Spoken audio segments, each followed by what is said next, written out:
Yeah, and I also feel that things that I repetitively think about or say, I'm able to manifest. Like, you know, this house, for example, I manifested this because I obsessively used to take my uncle's Audi, and I used to take a girl to Young and Eglinton, Silver City to the movies, and then to Pickle Barrel for dinner. And then I used to go tell her like, yo, you wanna go see where I'm gonna live one day? Yeah. Because this is where I'm gonna live one day. And my uncle had the Audi, and I used to drive these same 3 streets right here. That used to be my route right there. I used to come down Park Lane where we're at, then back to Post Road, and then back Bridle Path. And Prince used to live around here. Oh, wow. So I used to pretend like I knew which one Prince's house was. Every night I'd pick a different house.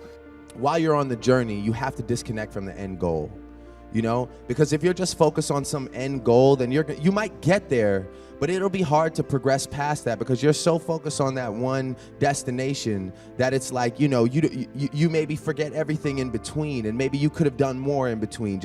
He always told me, like, just be here right now, live right now, and do the best you can right now. Don't worry about what that end goal is. It's great to have goals, it's great to have dreams, but it's just like you get too attached to it, and sometimes it could be a self-destructive thing. So, I mean, I just kind of try and progress as much as I can. Why do you care so much about success? Have you figured that out? I'm just addicted to it. Why? I think that I've sacrificed so much for it already and dedicated so much of my time that I have to push it as far as I possibly can, because I've given up a lot of years as far as maybe like nurturing like personal relationships go, and you know, trying to build things like a family or a relationship, or I don't do any of that. I just kind of work. At this point in my life, I'm okay with that. You know, as you receive things in life, money, blessings, whatever, your appetite begins to grow, right? So it's like if I give you $1 million tomorrow, you're gonna learn what it's like to have $1 million, and then you're gonna start being around people that have $10 million or $100 million. Yeah. You're gonna learn that there's other things that you can't get with $1 million. Right. So your appetite grows, and I think the initial visions that I had for myself just kind of manifest. The feeling I get when I'm out in the world is one of respect. I think that my career has a lot of integrity, and I think I'm very excited about that, because I think I could have let that drop a bunch of times. And I also think one of my biggest accomplishments is the fact that I didn't let this massive change in my life destroy me, you know? I still don't do drugs, you know, I drink, but even if I drink every day, I don't drink to black out, I don't drink to escape my sadness, I don't drink to the point that it affects my family or my career. I think I'm just happy that I'm still intact. You know, that's my biggest accomplishment. I made a lot of money. You know, did a lot of things, been a lot of places, had a lot of opportunities to f this up and didn't. And, you know, I could be at dinner with my mom and still hear her say, like, you know, I'm proud, you're still you, you're in there, you know? I'm looking at you, you're there, it's you. It's not like a shell of who you used to be or something like that, you know? I love my space, I love my work, and I love my routine. And for me to break that for somebody, it would just have to be like a really special person that fits into that puzzle and that is supportive of the things I'm doing. It have to be somebody that has taste in music. It'd have to be somebody that I get along with so much to the point that when we're separate, I'm feeling like I can't function properly without their presence. I'm really self-conscious about my music, and even if I do a good job, I always wonder, you know, how I could have done it better. I rarely celebrate anything, and just for anyone watching this that's wondering how this happened, you know, that's really the answer. It's being so unsure how you're getting it done that you just kind of keep going in the hopes of figuring out the formula. Just feeling so lucky and blessed that the fear of losing it keeps you up at night. I didn't really write a grandiose speech about how to make it work or what it took, because, you know, to be really honest with you, I don't quite understand it myself. I know that I've spent an incalculable amount of hours trying to analyze all the things I did wrong.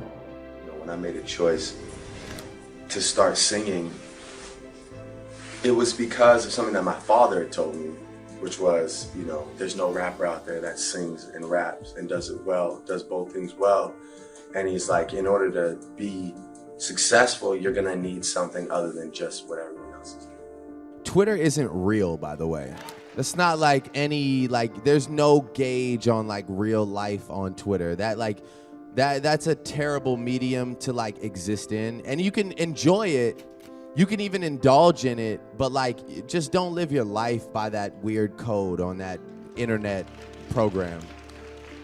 So if there's something for you to express, it has to be your own thing. Like, I don't know what you like to do. Maybe you like to like do yo-yos, and yo-yo is your self-expression. Weird example. Yo-yo game. But hey, maybe it's like painting. Maybe it's making clothing. Like, I'm not sure what it is. As far as expressing your feelings, if you happen to be one of those people that's eloquent enough and you enjoy words, then I always encourage you to do it any way you see fit, whether it's poetry, music, or whether it's just direct communication with people. But like, get off the internet. Like, tell somebody like, come meet me for a drink. Let's have dinner. Let's go for a walk. You know, like real life. I don't know. Anybody, what you have to understand is like, there's a way to exist in this world that's like, we've never had it before, but like, I strongly believe in the fact that if you have a good product, for the first time ever, there's a way to like get the world to hear your product.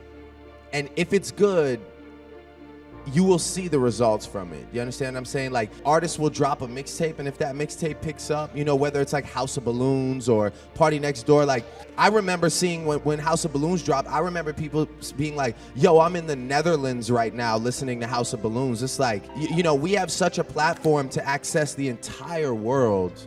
And my biggest thing to you, your question was, how do you, like, I guess, catch the attention?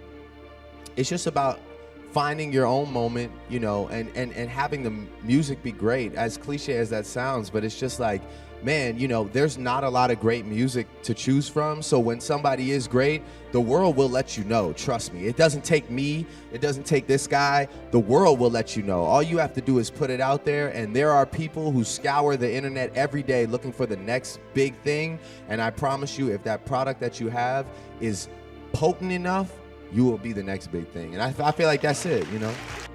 What does money mean to you? Well, I think less than the dollar value, it's just more about the idea of growth and business mindset too. You know, 25 million at the time seemed crazy to me, but when you start becoming a headlining touring act and, you know, brands want to get involved with you and you can go do private events and whatnot, it's, you know, you're capable of making it. And now I want to, you know, for sure, obviously keep touring, keep making music, but now I see that there's other ways, as far as like, you know, this global ambassador thing, as far as maybe starting, I want to invent something. I want to start a company. I want to do something that has maybe nothing to do with music. Well, why do you care so much about success? Have you figured that out? Well, I don't want to be number two. I think that would be a weird thing to sit here and say, or I don't care, you know, I want to make this city proud, you know, that's a main reason for me. And number one, it takes a while to even become that. I don't even know what number, it's like number, I hate numbers, by the way, you know. I like to say I just want to win, you know.